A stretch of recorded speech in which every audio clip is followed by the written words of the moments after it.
Hello guys, welcome to my channel. In this video, I picked up an article exclusively only for you. Just close your eyes and listen to the audio, or read the text and listen to the sound. If you have not subscribed to my channel, don't forget to subscribe to my channel and click the bell icon for more latest videos.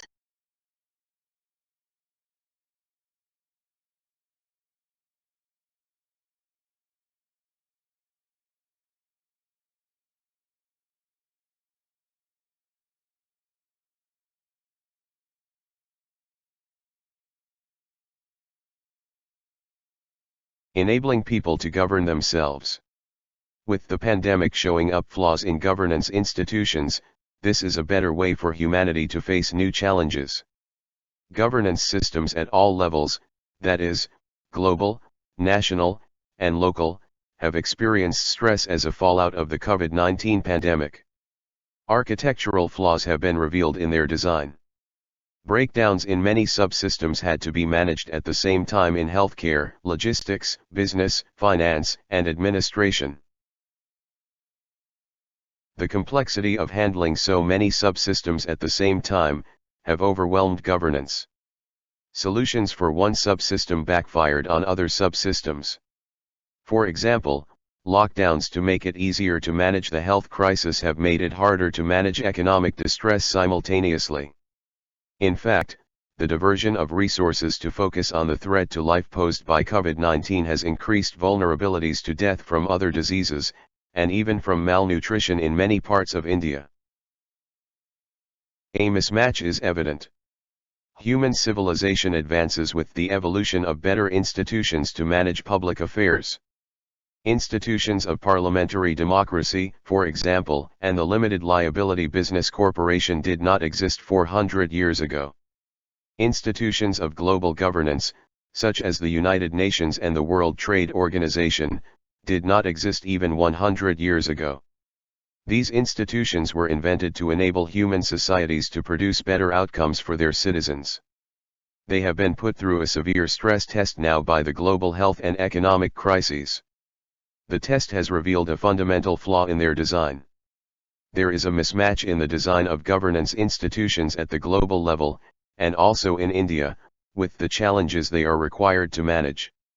Designed like machines for efficiency, they are trying to fit themselves into an organic system of the natural environment coupled with human society. It seems that government institutions are square pegs forcing themselves into round holes.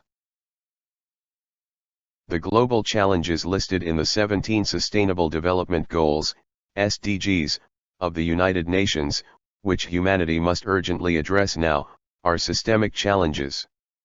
All these systemic problems are interconnected with each other. Environmental, economic, and social issues cannot be separated from each other and solved by experts in silos or by agencies focused only on their own problems.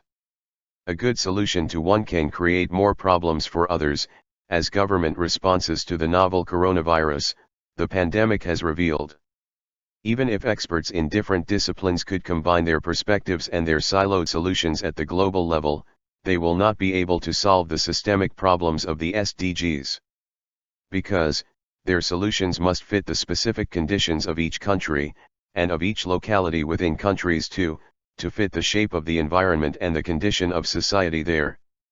Solutions for environmental sustainability, along with sustainable livelihoods, cannot be the same in Kerala and Ladakh, or in Wisconsin and Tokyo. Solutions must be local.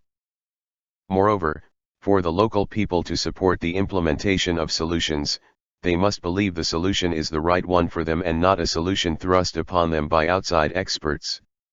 Therefore, they must be active contributors of knowledge and active participants in the creation of the solutions. Moreover, the knowledge of different experts about the environment, the society, and the economy must come together to fit realities on the ground. A case for local systems. Governance of the people must be not only for the people. It must be by the people too. Gandhiji and his economic advisors, J.C. Kumarappa and others, developed their solutions of local enterprises through observations and experiments on the ground, and not in theoretical seminars in capital cities. E.F. Schumacher, the founding editor of the journal Resurgence and author of Small is Beautiful, had pointed out by the 1970s, the flaws in the economic theories that were driving public policy in capitalist as well as communist countries. He had proposed new economics, founded on local enterprise, very consistent with Gandhiji's ideas. Elinor Ostrom, the first woman to win the Nobel Prize in Economics in 2009, had developed the principles for self-governing communities from research on the ground in many countries, including India. When there are scientific explanations for why local system solutions are the best, if not the only way to solve complex systemic problems, and when the Indian constitution requires this too, then why does not the government devolve power to citizens in villages and towns in India for them to govern their own affairs? An Indian anthropologist gave me an insight. She said she had observed that several Indian Administrative Service, IAS, officers she knew, who seemed to have more compassion for communities than their colleagues had, were involved at some time in their careers with the evolution of community-based public health and the self-help group movements in Andhra Pradesh. She contrasted their views about how change is brought about with the views of IAS officers who have implemented the Swachh Bharat program recently. The latter, also very fine officers, saw their role as deliverers of good government. Whereas the former, through their experience, had begun to see that the role of government is perhaps to enable governance. The District Collector. The key IAS functionary in India's governance is the District Collector. The role his forebears in the Indian civil services set up by the British were expected to perform, which was to collect revenues and to maintain law and order. When, after independence, the Indian state took up a large welfare role, he also became the district deliverer of government largesse. It strengthened the image of a paternalist government taking care of its wards. The district deliverer's task became complicated when the numbers of government schemes multiplied, some designed by the central government, and others by state government. The schemes were managed by their own ministries and departments in the capitals, with local functionaries of those departments as the points of contact with citizens. At a meeting of IAS officers in Shimla with the Controller and Auditor General of India, CAG, sometime in 2013, to understand why government schemes were not producing enough benefits for people on the ground, an officer presented a list of over 300 schemes that were operational in her district. The citizens did not know how many schemes there were and what they were entitled to. And even she found it hard to disentangle the schemes. The pandemic has not passed yet, but the evidence is emerging that some states in India, such as Kerala, have weathered the storm better than others. And some countries, such as Vietnam and Taiwan, better than others too. A hypothesis is that those states and countries in which local governance was stronger have done much better than others.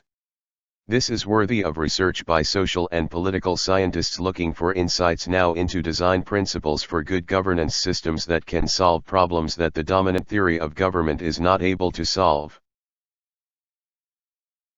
The dominant theory in the practice of good government is government of the people, by the government, for the people, which slips easily into government of the people, by the government, for the political party in power. This has been the prevalent theory in most states of India for too long. Even when the government is for the people, as a deliverer of services, money into their bank accounts, and money for building toilets, it is not good enough. The government has to support and enable people to govern themselves, to realize the vision of government of the people, for the people, by the people. Which is also the only way humanity will be able to meet the ecological and humanitarian challenges looming over it in the 21st century.